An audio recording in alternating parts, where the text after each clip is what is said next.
Welcome back, I'm Larry. So tonight I just want to show you something that's pretty cool. Okay, so I picked this engine up tonight. I actually paid $200 for the 351 Cleveland engine, a complete engine. I already disassembled it, took the heads and all off. There's the heads, camshaft, intake and whatnot. And Jesse from 6 Speed Media, he came over and he actually helped me tear it down, but tore it down to this point, and I picked this up for $200, engine, transmission, everything. But I saw this and I wanted to show because I've never seen one in person, but I thought it was really cool. This is actually a remanufactured engine. It says remanufactured by National Engines and Parts Company, and has the cylinder size, which is a 40 over, and a 1010 main and rod size. So that's pretty cool. I've never actually seen one in person, so that's pretty neat.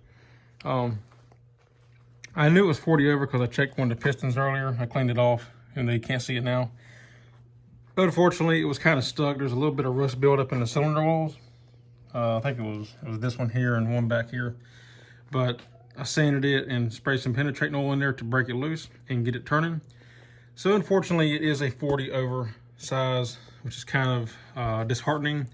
It is a dished piston engine, unfortunately, instead of flat tops. But you know, whatever. I was kind of hoping to it would run, and I was going to just reseal it, paint it, and put it in the Fairlane for now until I end up building that Cleveland over there.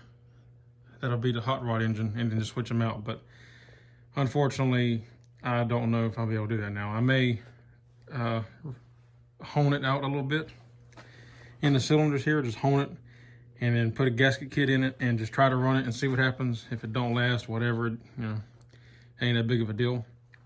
But yeah, so this is where we're at now. And I believe this to be a 73 model block, I think. Let's see, we'll take a quick look.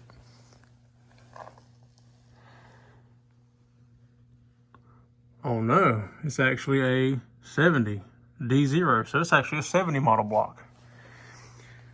I was thinking it was 73 because, well, originally I thought it was because of dish pistons and it has 73 intake on it. That don't mean nothing. If it's remanufactured, they're gonna grab whatever parts they have laying in their bin and slap on it just to put it together. And of course, dish pistons was probably just cheaper at the time when they remanufactured it. So, but yeah, still pretty cool. Still could probably run it.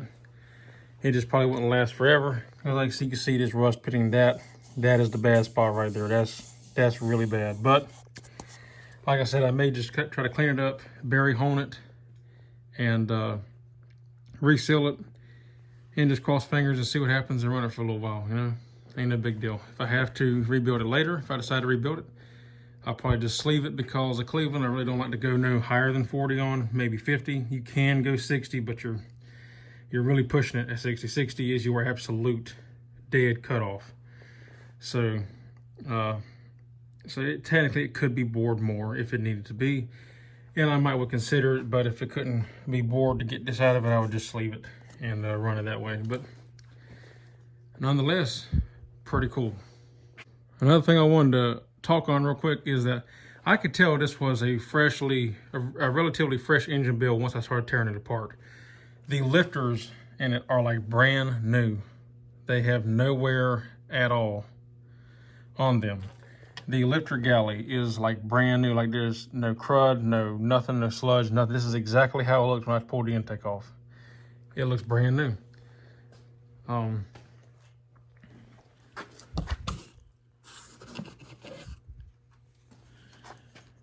The rocker arms, besides the usual just, you know, oil build up on it, I mean, there's no wear really in them. And the fulcrums, this is right here is another thing.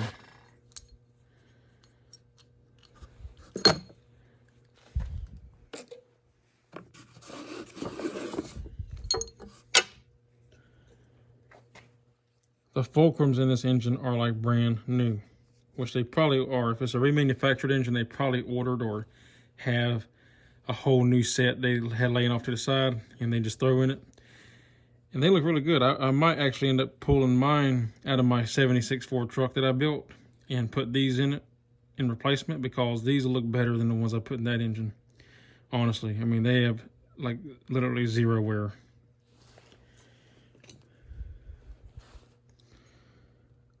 So yeah, very, very cool. So yeah, like I said, that's a pretty neat little thing to show you. Now, this is an old engine build. You can see this thing has been sitting for a long time. Look at this old oil filter. It is an FL1A.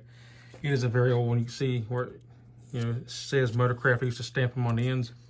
If I had to guess, if that oil filter is that old, this engine has probably been remanufactured probably in the 80s, if I had to guess, because it don't have a date.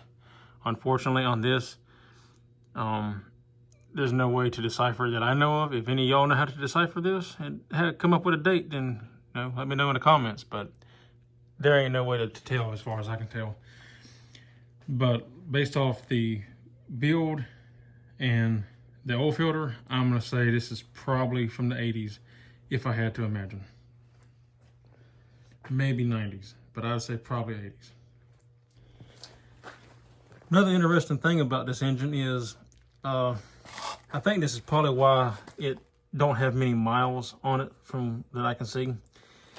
I don't know if they installed the cam bearings wrong. That's what Jesse from 6P Media seems to think. I haven't really looked at it, but I agree with them. They probably did, because it chewed up the journals. Like, you can see the heavy scratches in it.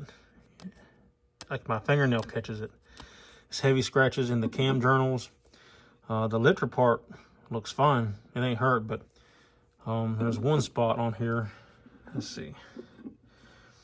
Yeah, it's broke out right there on the end, and it's got grooves and all wore in it. And this right here is like, I can feel it with my finger how it tapers down, which I know that's pretty standard. But it's cracked there. It's cracked here. I mean, I see it's flatter on this lobe, but it's got more of a taper here. You can feel it right where that line is.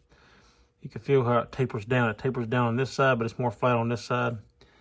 And then again, here it's tapered. So I don't know if they didn't install the cam bearings properly. Maybe they're cocked in there or something. Because another thing is, this cam was hard to turn. I could turn it by hand, but it was tight. I had to put the timing gear on the end of it to grab it and turn it. So it was a very tight fit, and that's probably what happened. They probably cockeyed the cam bearings in there on some of them. Like, these look fine. So these were probably, that one was probably good. This one was probably good. But it looks like they cocked this one in there at an angle, and then did the same on this one. And that one looks all right. So I think they got the two center ones cocked in there. It did have a new timing chain in it, and it was nice and tight. Just a flat link, but it was tight. So that's why I think, yeah, the engine don't have many miles on it. You can tell, like, it just, I don't, these people, I don't know, whoever built this engine obviously didn't do the best of job with installing the cam bearings anyway. Because you can't really tell looking in here, but you can see, I think that one there's broke. That's one of the middle ones. And I think that's probably what happened. I think they got it cocked in there where it's not straight and caused an issue. No, not a big deal, but they didn't even put the right bolts in it, and that's the proper bolt. And then whatever this is threw in there. But yeah. So it's just kind of neat to see that, stuff like this, you just don't find every day. All right, well, that's it. I just wanted to share that with y'all, and, thought that was pretty neat. I've never seen a remanufactured engine in person, like an old one like this, with the tag riveted to the block. And I am going to sell that transmission.